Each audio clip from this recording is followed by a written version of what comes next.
Quantos de vocês descansaram no feriado? Alguém? Nós tivemos 2 feriados recentemente, né? 2, né? Foi isso? Temos mais um segundo agora. E um quase feriado sexta, né? Eu trabalhei sexta, então não vou nem entrar nesse assunto. Mas, quantos descansaram? Quantos passaram pelo feriado e terminaram o feriado pensando assim, uau, estou descansado, estou renovado? Ou quantos passaram pelo feriado e chegou depois do feriado e falou assim, caramba, estou mais cansado do que eu estava antes? Alguém? Eu não vou nem falar, durante a palavra de hoje eu vou contar um pouquinho do que a gente fez no feriado, mas assim, acabou o feriado da semana passada e eu pensei assim, caramba, eu preciso de mais um feriado. Eu preciso de um feriado para descansar do feriado, porque na verdade eu não descansei, eu fiquei mais cansado ainda, porque a gente se agita, a gente faz um monte de coisa. Quantas senhoras, agora maridos sem cotovelar, tá bom? Maridos, contenham seus cotovelos, né? Senhoras, quantas de vocês esperam o feriado chegar para arrumar a casa? Acho que só lá em casa acontece isso, né? Tipo assim, em casa eu declarei eu fiz um decreto lá, eu falei, sábado não é dia de limpar a casa, tá? Vamos fazer um acordo, sábado a gente não limpa a casa, porque sábado é o dia que eu descanso, porque domingo eu estou aqui, né? Então, a gente já tem o compromisso domingo, então sábado pelo menos eu preciso descansar. Então não vamos limpar a casa do sábado. Mas eu conheço algumas senhoras assim que aguardam ansiosamente o feriado chegar para poder limpar a casa. E eu confesso que até alguns anos atrás eu tinha um hábito que agora eu parei, tá? Parei, eu acordei para a vida, né? Mas eu tinha um hábito muito ruim que era fazer a lista das férias. Então eu fazia a lista de tudo que eu queria fazer durante as férias. Entre essas coisas, mas não era assim, vou andar de moto, vou acampar, vou num restaurante, não era assim, vou me limpar a gaveta, vou arrumar o armário, vou tirar não sei o quê, vou aproveitar e colocar a prateleira, vou pintar aquela porta, vou lavar a calçada. E de repente eu olhava assim, puxa vida, eu tenho 20 dias de férias e tenho uma lista com 183 coisas para fazer nesses 20 dias de férias. Quer dizer, quanto que eu vou descansar nessas férias? Nada. Não vou descansar nada. Né? E aí você passa pelas férias e você descobre que não adiantou. Não adiantou. Né? Você acabou as férias mais cansado ainda. Isso sem contar que às vezes algumas férias são tão traumáticas que quando você lembra delas, né? Vocês já assistiram aquele filme Férias Frustradas? Né? É uma comédia quando você vê na vida dos outros, né? Mas e quando acontece na sua própria vida? Eu lembro quando a Carla e eu, uma vez a gente foi para Aruba, né, Carla? Aí a gente, Durango Kid, né? Falamos, bom, não tinha dinheiro para hotel, não tinha dinheiro para nada, mas vamos para Aruba, né? Aruba! Aí chegamos em Aruba, nós reservamos um hotel lá pela agência, mas eu quero o hotel mais barato que tiver, porque eu não tenho dinheiro, então precisa assim, de algo muito, muito, muito, muito barato. Aí chegamos em Aruba, chegamos de noite, cansado, pegamos um táxi, demos um endereço para o táxi, o taxista olhou para o endereço assim e já fez um... Tipo... Sério que é aqui que vocês vão, né? Aí fomos para o hotel. Chegamos no hotel, não era exatamente um hotel, se é que vocês me entendem, né? Aí entramos naquele lugar estranho, né? Um corredor longo, assim, com portinhas. Assim. Abrimos a porta, acendemos as luzes e as baratas correram. De verdade. É ou não é, Carla? Estou mentindo? Aí você fala, cara, eu estou em Aruba, num hotel infestado de baratas. Né? Assim, numa região horrível da cidade, que eu não posso entrar em detalhes aqui, porque né, vai ofender os irmãos, mas que férias frustradas. Né? Aí saímos, né, fomos comer, descobri assim, que o meu dinheiro só dava para comprar sopa, porque era tudo tão caro, mas tão caro, mas tão caro, que a gente não conseguia nem comer lá, não é verdade? A gente saía nos lugares, uma sopa, por favor, porque é o que dava para pagar. Né? Então, assim, não foi exatamente as férias que a gente planejou. Porque nem tudo acontece como a gente planeja. E às vezes as nossas férias são assim, os nossos feriados são assim, né? A gente acha que vai ser de um jeito e acaba não sendo exatamente. Então, hoje, eu quero perguntar para você assim, o que você precisa para ter o descanso? O que nós precisamos realmente para ter o descanso? A gente sempre pensa, se eu tivesse mais dinheiro, né? Se eu tivesse mais tempo, mais energia. Se eu tivesse um carro novo, se eu fosse mais magro, no meu caso, eu estou gordinho, é difícil fazer as coisas, então, se eu fosse mais magro, seria melhor. Se eu tivesse isso, se eu tivesse aquilo, se eu tivesse uma casa na praia, né? Se eu tivesse uma chácara para passar o final de semana. E a gente começa a colocar uma série de condições para a gente poder descansar. E hoje eu quero mostrar para vocês que essas condições, na verdade, não ajudam, às vezes elas atrapalham. Quem teve chácara sabe do que eu estou falando. Né? Duas alegrias, né? Alguém aí concorda comigo? Duas alegrias, uma quando você compra, outra quando você vende. Né?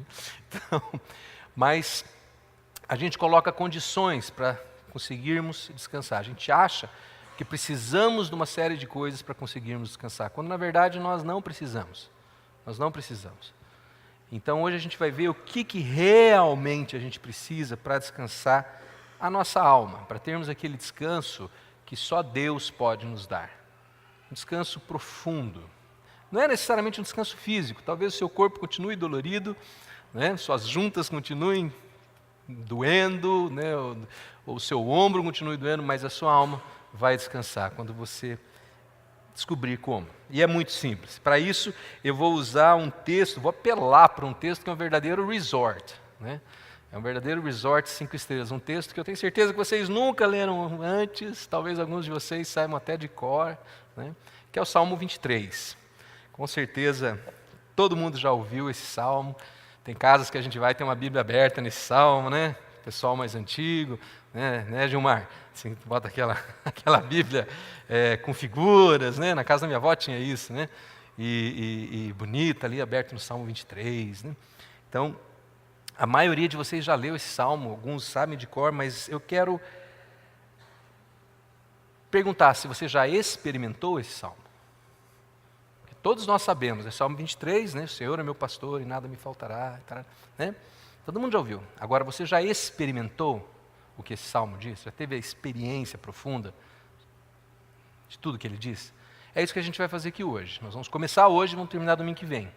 Mas nós vamos ver 6 pontos, 6 maneiras pelas quais nós podemos e devemos descansar em Deus, contidas nesse salmo. Vamos ver 4 hoje e 2 na semana que vem, porque semana que vem tem ceia, então vou deixar só 2 para a semana que vem. Mas nós vamos aprender a experimentar esse Salmo 23 e a descansar nossa alma no Senhor e ter, então, um descanso verdadeiro. Vamos lá?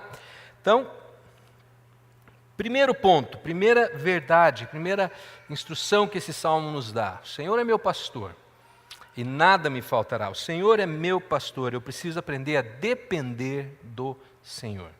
Colocar minha dependência, colocar minha confiança no Senhor. O nosso descanso depende muito de quem nós dependemos. É mais ou menos quando você viaja, né? Você sai viajando, dependendo de quem está dirigindo, você dorme tranquilo, é ou não é? Dependendo de quem está dirigindo, você não pisca. Você vai assim, né? Grudado no banco, é ou não é? Dependendo de quem está dirigindo, você relaxa e dorme. Dependendo de quem está dirigindo, você fica tenso. Nós precisamos aprender a depender de Deus, saber que Ele está dirigindo e que quando Ele está dirigindo, nós podemos dormir. O problema é o seguinte, Ele está mesmo dirigindo? Quem está na direção? É o Senhor? Se for o Senhor, você pode descansar. Se não for o Senhor, melhor ficar atento, né? O problema é que muitas vezes nós não temos o Senhor como meu pastor, nós temos as finanças, a minha conta bancária, o meu emprego, o meu cargo na empresa, a minha família, a minha esposa, o meu esposo, a minha namorada, o meu relacionamento, o meu status, o meu título. E a gente coloca todas essas coisas como o piloto da nossa vida, como o pastor da nossa vida. Aí não dá mesmo para descansar. Porque essas coisas, elas são boas, elas são importantes, mas elas não são bons pastores para nós. Bom pastor só há um, que é Jesus Cristo. E quando a gente coloca qualquer outra coisa como pastor da nossa vida, está errado. Aí nós não conseguimos repousar, nós não conseguimos descansar. Nós só descansamos plenamente quando Cristo ocupa o local central, né, de pastor. E aí ele diz, nada me faltará quando o Senhor é meu pastor. Eu gosto muito da versão em inglês, cadê o Eugênio? Versão em inglês ele fala, I shall not want, né, Eugênio? I shall not want. Esse I shall not want eu acho que explica melhor, porque ele diz assim, eu não desejarei mais nada, não há nada além que eu vou querer. Quando o Senhor é meu pastor, eu não quero mais nada. Eu estou plenamente satisfeito, estou contente. Não significa que eu tenha todas as coisas. Não significa isso. Ele não está falando que você vai ter tudo que você quer. Mas ele está dizendo que você não vai ter necessidade de mais nada. Você vai estar plenamente satisfeito, plenamente contente. Contente. Eu já falei aqui várias vezes, hoje a gente vive oprimido pelo Facebook, pelo Instagram, que a gente fica vendo tudo que a gente não tem, tudo que a gente não é, e a gente entra naquele modo reclamatório constante, né, o MRC que eu falo, e a vida não é tão boa assim, a vida não me dá o que eu quero, e você entra naquele modo e se eu tivesse isso, se eu tivesse aquilo, se eu fosse assim, se eu fosse assado, e você entra nesse descontentamento. E aí você não vive, você não descansa, porque sempre tem algo mais que você quer. E como é que você vai descansar assim? Você não vai descansar. Como que a gente rompe com isso então? Dependendo de Deus, permitindo que Jesus seja o seu pastor, permitindo que Ele seja o meu pastor, porque Ele falou que Ele é, mas eu tenho que deixar, eu tenho que permitir, e o mais difícil para eu permitir que Jesus seja o meu pastor, sabe o que é? Reconhecer que eu sou uma ovelha. Que ovelhinha linda, né? Peguei uma ovelha bem bonitinha, para ninguém se ofender. Você precisa reconhecer que nessa história do pastor e da ovelha e do aprisco e do pasto, você é a ovelha. Você é ovelha. E a ovelha não manda no pastor não, gente. É o pastor que manda. É o pastor que leva. É o pastor que cuida. E nós não queremos ser ovelha. A gente quer que Jesus seja o pastor. Sim, isso eu quero, que Jesus seja o meu pastor. Ah, mas eu ser ovelha, mas a ovelha é tão boazinha, né? Mas ela, assim, ela não tem opinião, né? Eu tenho muita opinião. A ovelha não sabe nada, eu sei muita coisa. Então, esse negócio de ser ovelha é meio estranho. Eu quero ser aquele cachorro pastor, sabe? Aquele border collie ou aquele outro, como é que chama aquele bonito, aquele peludo? Vamos lá, gente, me ajuda aí, quem tem cachorro. Golden Retriever, um Golden Retriever que sai correndo atrás das ovelhas, falando para elas onde que elas devem ir, o que elas devem fazer, o que elas não... Eu vou ser o braço direito do pastor, porque eu não sou ovelha, eu sou um Golden Retriever. Só que não. A Bíblia diz que você é ovelha. Mas é difícil a gente aceitar isso. Porque ser ovelha significa que eu sou totalmente dependente dele. Eu dependo dele. Eu vou aonde ele me conduzir. Eu vou aonde ele me levar. E ele vai cuidar de mim. Ele será o meu pastor. Ele será o meu pastor. Não existe ovelha independente, gente. Ovelha independente, ovelha desgarrada, sabe o que acontece com ela? Morre. Ou comida pelo lobo, ou cai num buraco, quebra uma perna, morre. Aliás, tem um fenômeno muito engraçado que eu descobri, estudando para falar com vocês, eu descobri que às vezes a ovelha ela fica tão... Tem certas ovelhas que ficam só sentadas ouvindo. Desculpa aí se... Não é nenhum recado não, gente, mas assim, a ovelha quando ela fica só sentada, só ouvindo, e ela não se movimenta, ela não faz nada, ela vai ficando gorda. E aí ela não é tosqueada, ninguém vai lá e tosqueia e limpa o pelo dela e dá aquela tirada, ela vai ficando peluda e gorda. E aí, não sei se vocês já viram, uma ovelha tem umas perninhas bem gabitinhas, assim, bem curtinhas, né? Retinhas assim, umas perninhas finas. Aí o que acontece? Se essa ovelha cair, ela não consegue levantar. Ela fica de barriga para cima, com as perninhas assim para cima, né? E ela não consegue levantar, fica igual uma tartaruga, esperneando, e ali ela fica. Aí o pastor precisa vir até ela e botar ela de pé. E aí é um processo muito complexo. Eu achei um filme na internet mostrando como se faz isso, prestem atenção, vocês vão ver que é algo bem difícil, tá? Fiquem atentos, vão ver que o esforço que o pastor tem para conseguir colocar essa ovelha de pé. Dá uma olhada. Está lá a ovelhinha deitada, caída, né? Olha lá, fica lá com as perninhas. Aí o pastor vai lá e ó, pronto. Difícil, né? Quer ver de novo? Vamos ver de novo. Vejam como é difícil. Tá dando para ver bem aí? Tá, né? Aí. Vocês viram? Quanto tempo o pastor demorou para levantar a ovelha? Hã? Nem 5, acho que foi uns 3, uns 2 segundos. E a ovelhinha está de pé. Enquanto a ovelha está lá deitada, esperneando, ela vai morrer naquela posição. Mas o pastor chega e levanta. Isso aqui é uma brincadeira, é só um vídeo, mas tem uma verdade muito profunda aí. Porque muitos de nós, às vezes, estamos nessa situação, nós estamos cansados, caídos, esperneando que nem uns doidos, tentando sair de uma situação, e Jesus está falando assim, deixa eu te levantar. Posso te dar uma mãozinha? Só vai levar 2 segundos. Mas você tem que deixar. Você tem que permitir que eu te erga, que Jesus te erga. Há pessoas que passam anos esperneando e lutando e tentando mudar, tentando fazer, tentando ser e tentando ter. E Jesus está falando, meu querido, deixa eu te erguer. Deixa eu te erguer. E aí vai ser rápido. E você vai ficar de pé de novo. Então nós precisamos aprender a depender dEle, a confiar nele, porque para Ele só leva 1 segundo. O Senhor é meu pastor e nada me faltará. Se você sente algo, se há uma área na sua vida que você sente que falta algo, não sei qual é a área, eu não estou aqui para acusar ninguém, para cobrar ninguém, para lançar peso, não é essa a minha intenção, mas se há uma área da sua vida em que você percebe que ali você é carente, ali você não está completo, e ali você não está satisfeito, permita que Jesus entre nessa área e seja o seu pastor nessa área também. Possivelmente essa seja uma área onde você quer ser o dono da verdade, o controlador, o decisor, eu faço, eu resolvo, eu posso. E Jesus está falando, deixa eu te levantar, deixa eu te erguer. Porque a verdade é que quando nós não temos esse sentimento de satisfação, quando nós não nos sentimos contentes, não temos esse contentamento, é porque Jesus não está sendo o nosso pastor.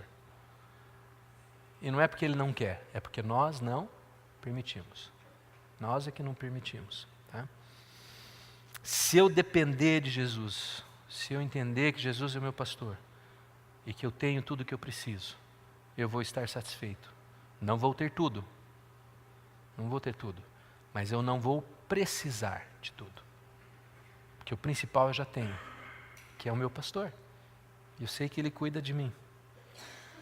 Então, tendo muito ou tendo pouco, eu posso ter descanso. Por quê? Por quê? Porque Ele está cuidando de mim. Porque Ele é o meu pastor. Vamos experimentar isso? Como eu falei no começo, a gente precisa experimentar esse salmo. Não basta saber, você pode saber ele de cor. Não adianta. Você tem que experimentar. Então agora eu quero te convidar a orar. Não vamos encerrar ainda. Não sou tão rápido assim. Mas nós vamos orar.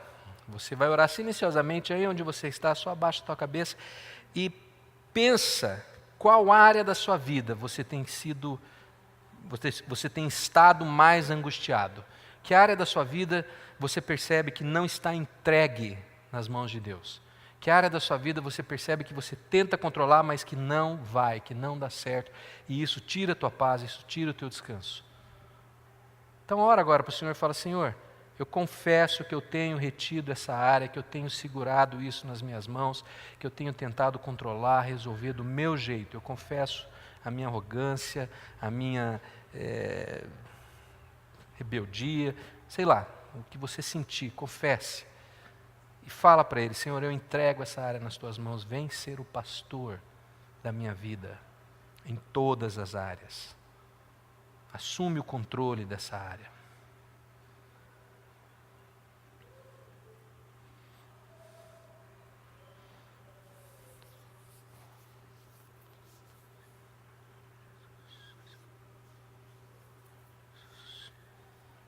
Em nome de Jesus. Amém. Amém. Então a primeira coisa que nós aprendemos nesse salmo, para podermos descansar, é que temos que depender do pastor. Segunda coisa, confiar que Deus vai refrescar a sua alma. Versículo 2-3, ele me faz repousar em pastos verdejantes. Leva-me para junto das águas de descanso, refrigera minha alma. Pastos verdejantes. Para nós não significa nada. Imagina para uma ovelha o que significa um pasto verdejante. O que significa isso? É um galpão Nelore todos os dias à sua disposição, né? Quer dizer, é comida fresca. A ovelha não se preocupa com mais nada, gente. A ovelha só se preocupa com comer. Então, um pasto verdejante para uma ovelha é equivalente à prosperidade plena para nós. Tudo que você precisa. Tudo que você precisa. Ele está dizendo que Deus vai te dar abundância, prosperidade. Mas isso para nós, você fala, ai que bênção, nossa, vou ter tudo. Vou estar bem. Às vezes não. Sabe por quê? Porque a gente o ser humano é um bicho esquisito, né? Quanto mais ele tem, mais ele quer. Até quando eu estava estudando uma vez, eu estava preparando uma palestra, eu estudei a questão da satisfação humana e da motivação intrínseca e motivação extrínseca e tal, e eu descobri um estudo que mostrava que, se você receber um aumento hoje, você vai ficar contente por 2 a 3 semanas. E a partir do segundo mês, aquilo que você ganha já se incorporou às suas despesas, ou as suas despesas já alcançaram o seu novo ganho, e você já está infeliz de novo. Sabia disso? Se você hoje começar a ganhar o dobro, daqui 2 meses você já está reclamando que você não ganhou bastante. É assim. Deus dá um pasto verdejante para nós e a gente fala assim, agora eu quero mais ainda desse pasto. Não basta esse, eu quero esse e o do vizinho. Não basta um pasto, eu quero 2 pastos. Não é assim? Não basta eu ter isso, eu tenho que ter isso e mais aquilo, e mais aquilo, e mais, e mais, e mais. E a gente ganha algo e a gente entra, às vezes, na bênção, e ao invés de você repousar, que o texto fala assim, ele me faz repousar no pasto verdejante. Ele não está falando assim, ele me faz ter um pasto e querer outro. Ele me faz repousar no pasto que ele deu. Ou seja, essa abundância, essa fartura, essa plenitude é para você descansar. Não é para você ficar mais ativado ainda e querer fazer mais ainda e conseguir mais ainda. Bom, agora já que eu ganhei isso, eu quero conquistar aquilo. Essa é a nossa natureza humana, uma natureza egoísta, de querer mais, mais, mais, mais. Deus está falando, não. Quando eu te abençoo, é para você repousar. Quando eu supro, é para você repousar. É para você repousar, não é para você querer mais. Também não é para você se sentir culpado e falar, eu não mereço. É para você usufruir, para você repousar e é para você agradecer. Ser grato por aquilo que Deus te dá, por aquilo que Deus nos dá.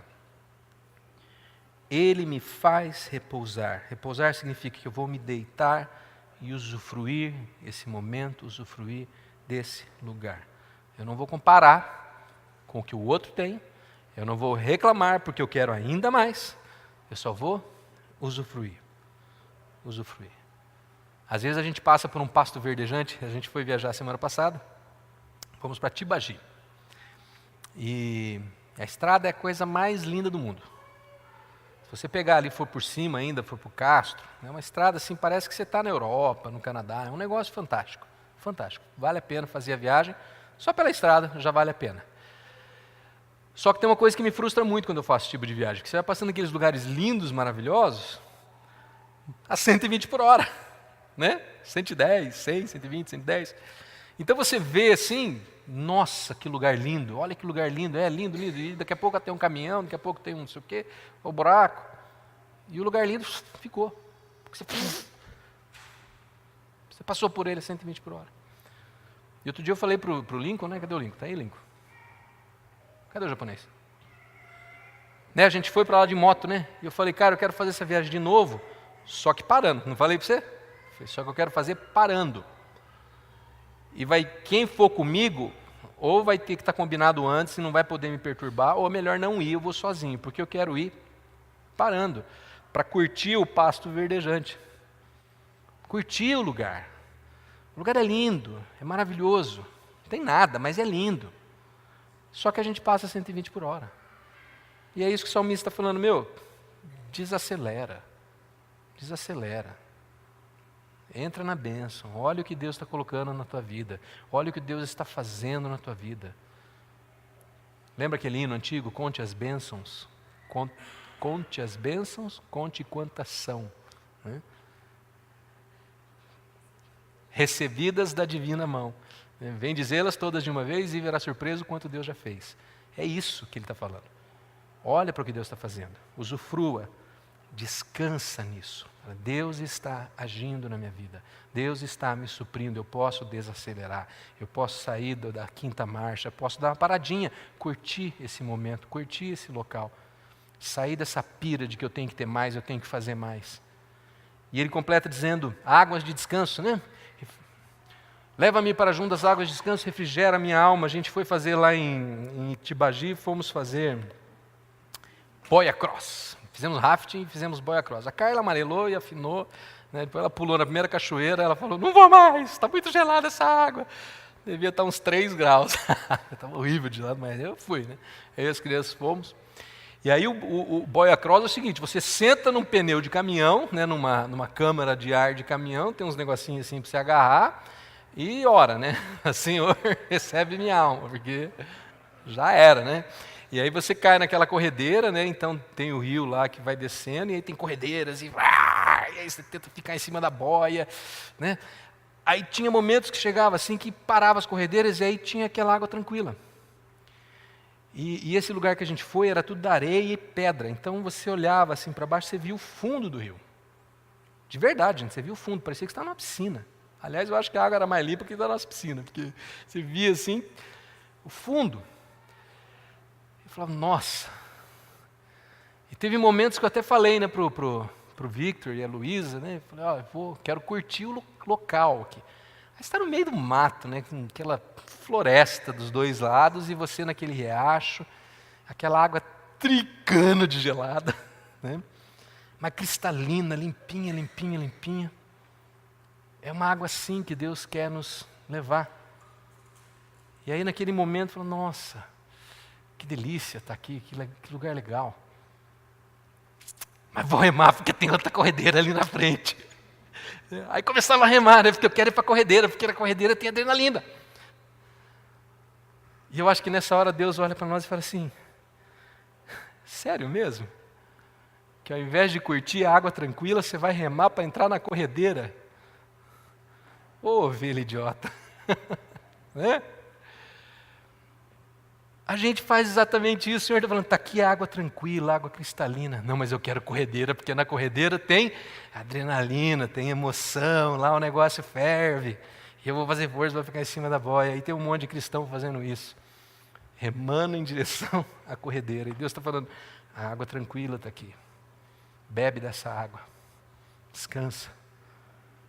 E a gente, ao invés de descansar, corre atrás dos problemas. Literalmente corre atrás do problema. Toma as decisões erradas, vai para a direção errada, onde você sabe que vai dar chabu. Você sabe que vai dar bode. Por que será que a gente faz isso, né? Daqui a pouco nós vamos ver por quê. Terceiro ponto. Aprenda a seguir o caminho. Por que nós entramos na corredeira? Segunda parte do versículo 3. Guia-me pelas veredas da justiça por amor do seu nome. Nós temos que aprender a andar na justiça, andar no caminho. Quando você anda no caminho, você descansa. O que é a justiça? Difícil a gente definir o que é justiça, né? Mas justiça, para mim, em primeiro lugar, é termos paz com Deus, estarmos em paz com Deus, estarmos bem com Deus, estarmos no centro da vontade de Deus, estarmos em Cristo, porque nós só somos justos quando estamos em Cristo, é Cristo quem nos justifica. Em Cristo nós somos justos, fora de Cristo não somos. Está claro isso? E é por isso que às vezes, quando a gente pisa na bola e a gente fala algo que não deve, ou faz algo que não deve, você não tem aquela vozinha que você fala assim, eita. Lembra o Buzz Lightyear? Alguém teve o bonequinho do Buzz Lightyear, você mexia com ele assim, ele falava, por aí não, por ali. A gente brincava em casa, né, cara? O Victor tinha um Buzz Lightyear. E aí eu brinquei anos e anos, eu falava, por aí não, por ali. E aquela vozinha fala para a gente, por aí não, por ali. Por quê? Porque você sabe que você está saindo da justiça. Você está se desviando da justiça de Deus. Você está se afastando da justiça de Deus. Você está indo em direção às corredeiras, está saindo da água tranquila, está indo em direção à corredeira, e você acha que lá vai ser mais divertido, você acha que lá vai ser mais bacana, mas não vai ser. Lá você vai se estrepar, você vai se ralar todo, você vai engolir água. Não é por aqui, é por ali. Como que a gente aprende o que é a justiça de Deus? Isso é tão fácil, gente. Como que a gente aprende o que é a justiça? Toda a Escritura é inspirada por Deus e útil para o ensino, para a repreensão, para a correção, para a instrução na justiça. Para quê? Para que o homem de Deus seja apto e plenamente preparado em algumas obras, em algumas coisas. Para falar na igreja, para testemunhar, em toda boa obra. Você quer estar apto para fazer tudo de bom? Sabe aquilo que a gente fala? Isso é tudo de bom. Quer estar apto para tudo de bom? Você precisa conhecer a palavra. A palavra. Conhecer a palavra. Por quê? Porque a palavra te explica qual é a vontade de Deus para a tua vida. Simples assim. Não vou falar hoje, não dá tempo, mas a gente já viu a questão da palavra soberana, a vontade soberana, a vontade moral e a vontade pessoal, ou a vontade específica de Deus. Aí você fala assim, Eli, mas a Bíblia fala a vontade moral de Deus, como Deus quer que as coisas sejam, como que Deus quer que a gente se comporte, mas a vontade pessoal de Deus, que diz respeito a mim, Ele especificamente, ela não fala. Então vamos simplificar a coisa. Tá? Vou deixar bem simples para vocês. A Bíblia, ela fala a vontade de Deus para a sua vida. Como Deus gostaria que você se comportasse no seu casamento, no seu trabalho, com seus filhos, com a sua esposa, com o seu dinheiro, com os seus irmãos da igreja, com a sua vida em geral. Tudo bem até aí? Beleza? Agora não, a Bíblia não fala se é para você morar em Londrina ou em São Paulo, se é para você trabalhar de engenheiro ou de médico, isso a Bíblia não fala. Se é para você casar com a Maria ou com a Joaquina, ou se é para você comprar uma bicicleta, isso a Bíblia não fala, tá bom? Mas 95% ou 98% ou 99% das coisas que nós precisamos saber para a nossa vida, a Bíblia fala, tá bom? Ela fala, está tudo aqui. E tem um restinho que ela não fala. Então vamos fazer um trato? A gente busca conhecer a vontade de Deus para esses 95% que a gente sabe que estão aqui, e os 5% ele acrescenta na caminhada. Pode ser assim? Você acredita que Deus vai acrescentar? Que Deus vai mostrar? E não o contrário, gente. Tem gente que fala assim, porque se o Senhor me der uma casa, aí eu vou receber as pessoas. Mas a Bíblia fala que você tem que ser hospitaleiro com ou sem casa. Está falando que você só vai ser hospitaleiro se você tiver uma mansão. Não, a Bíblia fala, seja hospitaleiro. Quando eu ganhar mais e eu tiver sobra, daí eu vou ofertar. Não, a Bíblia fala que você deve ser generoso, com ou sem dinheiro. Então seja generoso. Não, porque quando as pessoas pararem de pisar no meu calo, daí eu vou ser legal com elas. A Bíblia fala o quê? Você deve tratar as pessoas como Cristo te tratou, morrendo por você. Eu não gosto dessa passagem. Né? Eu tenho que amar o meu inimigo. Jesus, tenha dó, hein? Tem que perdoar. Queridos, se nós fizermos o que a Bíblia fala, o que ela não fala, Deus vai revelar para você. Para você. E aí nós vamos entender como é que a gente anda na justiça, né? Guia-me pelas veredas da justiça. Nós vamos caminhar na justiça de Deus. Nós vamos andar pelas águas cristalinas, nós vamos evitar as corredeiras da nossa vida que tem o potencial para nos detonar. Para nos detonar. Então agora vamos praticar de novo a palavra. Vamos praticar. Dessa vez eu quero que você só pense. Não vamos nem orar, só vamos pensar. Pensa. Uma coisa que o Senhor tem colocado no seu coração, que você tem sentido que você deveria fazer ou parar de fazer, mas que você não tem feito. que você não tem obedecido. Uma coisa só. Não precisa fazer lista não, tá? Só uma. Uma coisa que você sente que Deus está falando para você parar de fazer. Ou que você deveria começar a fazer. Pensou? Esse é o seu primeiro passo em direção à justiça de Deus. É o primeiro passo. Só uma coisa. Uma coisa. Qual é essa coisa? Não precisa falar para ninguém. Isso é entre você e Deus. Qual é essa coisa? Comece por isso. Comece agora a fazer essa coisa. Comece agora. Só isso. Coloque isso em prática. Mas um aviso. Isso não necessariamente vai te fazer sentir-se bem, te fazer sentir-se melhor. Se fazer a coisa certa nos desse prazer, o mundo não teria problemas, né? É ou não é? Se fazer a coisa certa deixasse a gente feliz e saltitante, o mundo seria um lugar melhor. Às vezes fazer a coisa certa é difícil, muito difícil. Então não espere que porque eu decidi fazer isso, agora as coisas vão ficar maravilhosas. Talvez não. Mas você vai estar mudando a sua direção para as veredas da justiça. As veredas da justiça. Bom, então recapitulando. Primeiro ponto, dependa do pastor, aprenda a depender do pastor. Segundo, confie que Deus vai refrescar a sua alma. Entre nas águas cristalinas, saia da corredeira. Terceiro, caminhe pelo caminho dele. Siga o pastor, permita que ele te conduza às veredas da justiça. Quarto e último para hoje, e aí domingo que vem a gente continua. Lembre-se que Deus está com você. Deus está com você o tempo todo. Todo o tempo todo, inclusive nos momentos mais difíceis da sua vida, quando você acha que você está sozinho. Ainda que eu ande pelo vale da sombra da morte, não temerei mal algum, porque tu estás comigo, o teu bordão e o teu cajado me consolam. Há dois pontos importantes nesse versículo aí que a gente tem que levantar. Primeiro, ainda que eu ande, quer dizer, quando eu andar, mesmo se eu andar. Ele não está falando assim, eu não sei se eu vou andar, talvez. Ele fala, não, a hora que eu andar, quando isso acontecer, sabe por quê? Porque eu sei que vai acontecer. Eu sei que eu vou passar pelo vale da sombra da morte. Porque o mundo jaz no maligno. E nós não estamos aqui a passeio. Isso é uma luta, é uma batalha. Então, vai acontecer. Vai acontecer. Mas quando isso acontecer, eu não temerei, porque tu estás comigo. Deus está comigo. E eu não sei se você já passou por alguma situação difícil em algum momento na sua vida, em algum momento de medo, mas quando você tem alguém do seu lado, fica mais fácil. Fica mais fácil.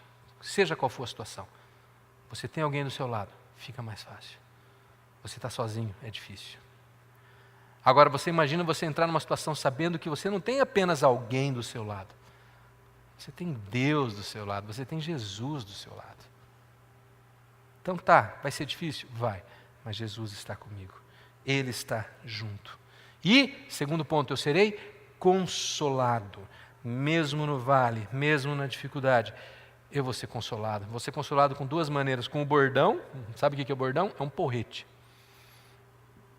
E esse porrete, o pastor de ovelhas, ele carrega duas coisas. Ele carrega o bordão, que é um porrete, e o cajado, que é aquele negócio com a ponta redonda assim, né, que parece uma interrogação. O bordão ele usa para afastar as ameaças, afastar os inimigos, para bater no lobo, para bater em outras coisas que possam ameaçar a ovelha. Ele não usa o bordão na ovelha. Ele usa o cajado na ovelha. O cajado ele usa para dar a direção, para trazer a ovelha para perto, por isso que tem aquele gancho, ele enrosca aquilo no pescoço da ovelha e puxa ela para perto.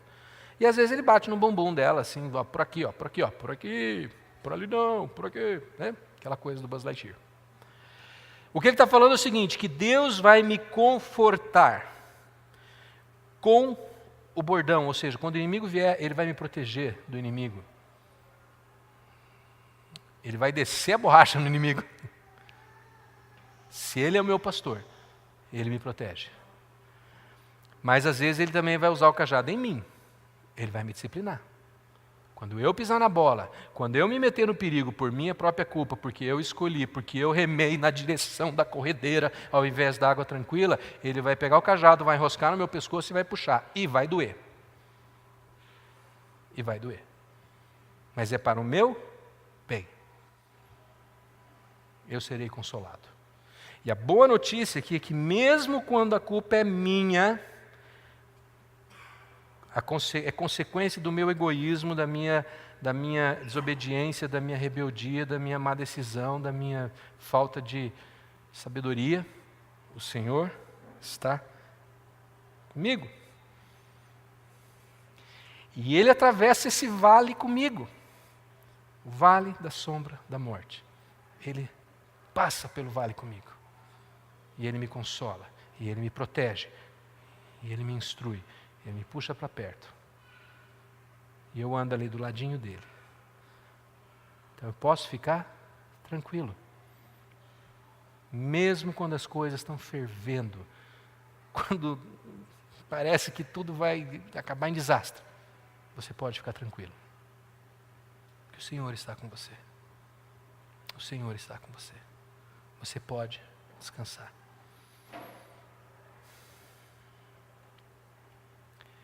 Talvez o que eu estou falando aqui hoje para alguns seja algo meio estranho, porque talvez você não tenha essa experiência com Cristo.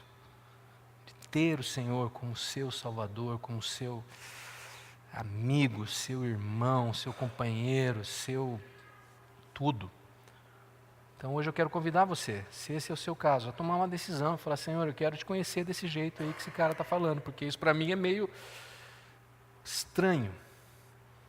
Mas eu quero te conhecer assim. Quero te conhecer assim. E talvez para nós outros que já temos Jesus há mais tempo, já caminhamos com Jesus há mais tempo, talvez a gente saiba muita coisa. Talvez seja a hora de abrir mão de um pouquinho do que a gente sabe e começar a experimentar, começar a depender, começar a se colocar na posição de ovelha e falar: Senhor, quer saber? A ovelha não sabe nada. Ela só confia no pastor. Então eu vou confiar no Senhor. Eu vou entregar o meu caminho para o Senhor. Eu vou confiar que o Senhor vai refrescar a minha alma. Eu vou confiar que o Senhor sabe o caminho. Eu vou confiar que o Senhor está comigo o tempo todo. O Senhor está comigo. Eu não preciso temer. Eu posso descansar. Eu posso descansar. Vou chamar os músicos para virem aqui para frente. Eu vou encerrar enquanto a turma se ajeita aí. Nós vamos cantar, depois a gente ora. Mas eu quero encerrar lendo um texto para vocês, uma promessa. Convidar vocês a fechar os seus olhos e eu vou ler uma promessa que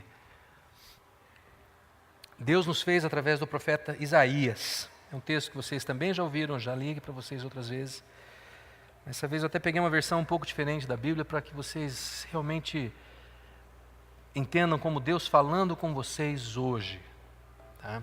Isso não é nada sobrenatural, não é nada New Age, mas assim, receba essa palavra como o Senhor falando para você. Tá? É um texto que está lá em Isaías 43, e ele resume tudo isso que a gente falou hoje. Esse texto resume tudo.